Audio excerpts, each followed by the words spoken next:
Nanditha Niranjan. I am a healthcare studies senior with a minor in neurobiology, and I've been in Dallas my whole life. It's been a really great experience being close to home. I've been able to be in a lot of organizations and different experiences across campus, which has really nurtured, that full passion to serving different people and vulnerable populations, and it's been awesome being here.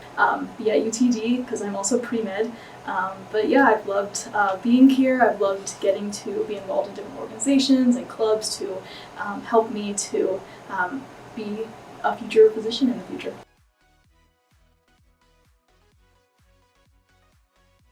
Yeah, I think first of all, what really drew me to UTD was all of the ubiquitous resources that it has, especially for pre-meds. When I first looked at UTD, I just saw kind of how welcoming the community was, and also how much they want their students to succeed.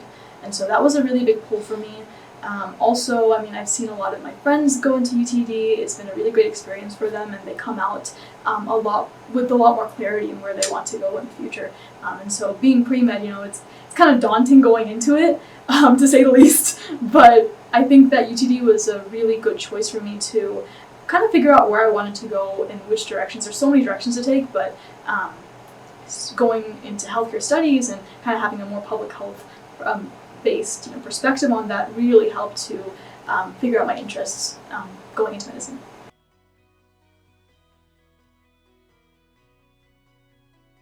For me, I've grown up in a very service-oriented environment since I was little, and so I knew that I wanted to work somewhere in a place where I could be constantly serving, and I think growing up and kind of seeing different figures in medicine and just observing kind of the impact that they had, not just in their clinics and then it's in their communities as well. You see a doctor as a community leader.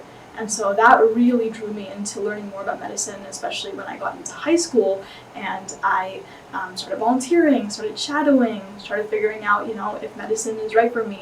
And it wasn't really until I got into UTD that I was like, oh, okay, this is a good choice. I think I have the people that are here for me to nurture this kind of interest and make it into a passion. Because, for being pre-med, it's not like a surefire decision. I think it's something that's constantly fettered. You have to put, so many more experiences to kind of make it your own and solidify why you want to obtain this field and be part of the field.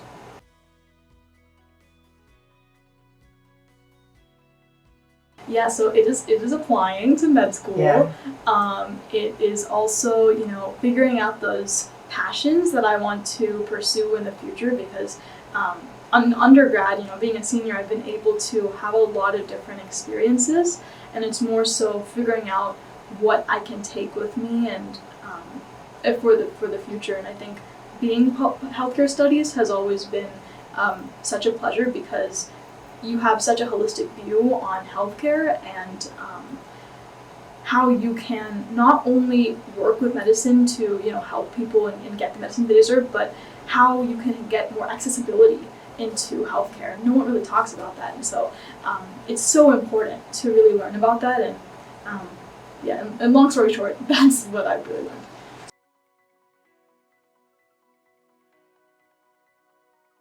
Especially my public health courses, we talk about that sort of social determinants of health all the time.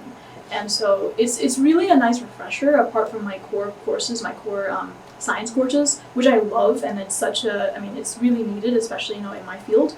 But also you need some sort of peripheral attempt to understand how you can get medicine to people in the first place. And talking about the social determinants of health, the epidemiology behind it, how many people are struggling really. It opens your eyes into the the scars that we have the ability to heal in different people's lives. So I've really loved being in healthcare studies.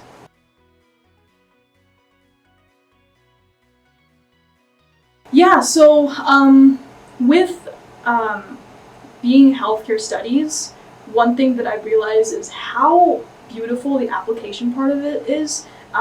A lot of my professors, they really they give you the space to kind of figure out how you can apply what you're learning in class to, outside in your community. And so one thing that I have been looking at is refugee health literacy. I've been an English tutor for refugees for the past year and a half, and you see the basic lack of health knowledge, and they're such a vulnerable population because, it's like, how can they navigate a healthcare system that they never grew up in and they have limited help for? And it's just really heartbreaking because, I went to different refugees, homes, and we, had very in-person, intimate environments where we kind of became family at one point. And so when you're family, you want to help them out in whatever way possible. And that's what led me to start a local organization called Upstream United. Something that was in my first healthcare studies class, shout out Dr. Stark, is we talked about what upstream means. Healthcare is perceived as a downstream method. We try to prescribe more or add more things to someone's patient, history, so that they're neither sick nor healthy in your healthcare system. And so what we're trying to do, especially for these refugees, is to implement an upstream method of care, which is teaching them how to take care of their health in the future so that they can not only survive in their environment, but thrive.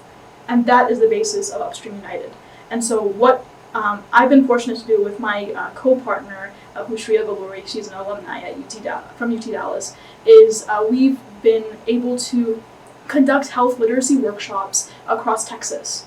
And we've been lucky to work in a few cities at this point, and we're expanding in a couple months outside of Texas. And so it's an initiative that has taken a lot of blood, sweat, and tears, but it also starts with the seed of what we've learned from our classes, how we want to implement it into our world, all that all that kind of stuff. And so it's really just it comes from that whole humanitarian aspect of serving as much as possible to our community, and that's something that's definitely been a seed for a lot of my classes in our major in healthcare studies. That is such a good point, because we saw the statistic from the World Health Organization that said that 12% of Americans are considered health literate, which means that we know about our health. So that means that refugees, the health knowledge of refugees is so much lower. But let's talk about, us for a second, because we don't even know about our health to begin with, right? I mean, we have been able to help these refugees in various capacities because they are a vulnerable population.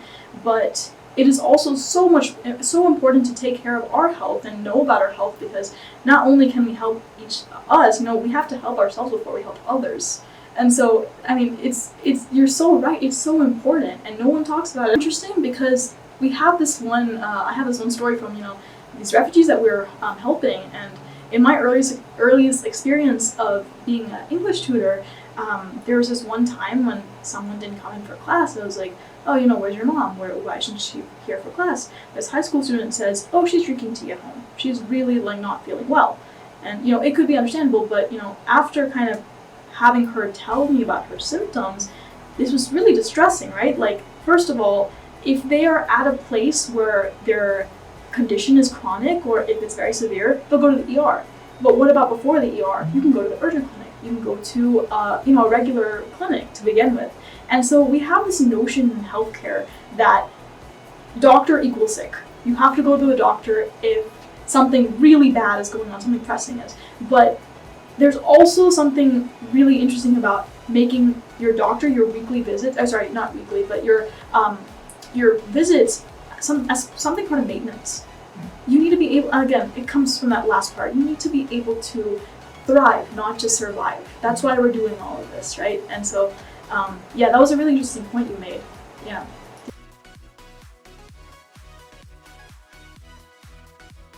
We have been able to develop cross-institutional collaborations, which means that we work not only with some med students at some medical schools around Texas, but we also work with resettlement agencies for refugees. And so that is a really good way to connect with these refugees, because they not only have a record of their past experiences and their current living situation, but we are able to directly intervene on where they need help the most. We can talk to their case managers and kind of figure out where we need to target our workshops to, how we should target the workshops to, which demographic we're looking at. And so it's a really good way to connect with the community in that way. With these medical students and the public health students that we've been talking to, it's a really cool collaborative teaching opportunity for us, because we're not only teaching them kind of how to take care and teach these refugees, but they're teaching us because we have so many experiences to learn from. And so yeah, we primarily work with resettlement agencies, different institutions, and so those are the main methods that we work with.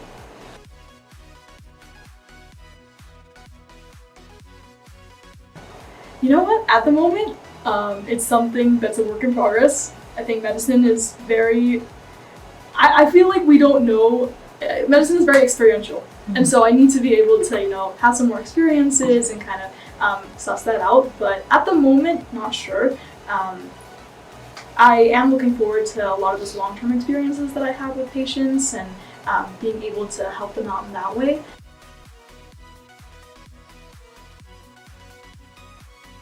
So I think for healthcare studies, something that's really beautiful is, as I said before, the focus on public health.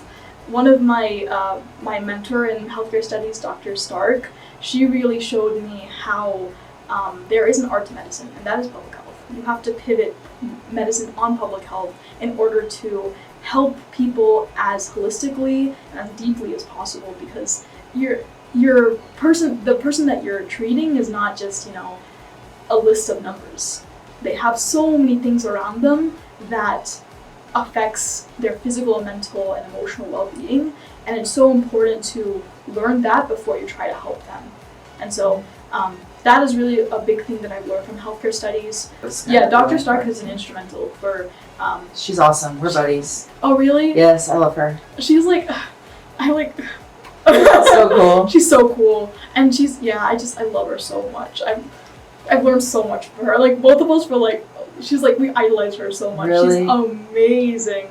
Yeah, interesting person. Dr. Stark looks at you not just as a student, but as a public health professional. And that's the way that she conducts her classes. Her standards and her ethics are so high, and it's inspiring. Like, I want to be like her when I'm older, And so I could talk so much about her, but basically I love the amount of integrity and the motivation, that not even motivation, the just the integrity and the drive that she puts in her students. And so that has been something that I've always taken away from her, and really has what's made me stay in healthcare studies and pursue this much more.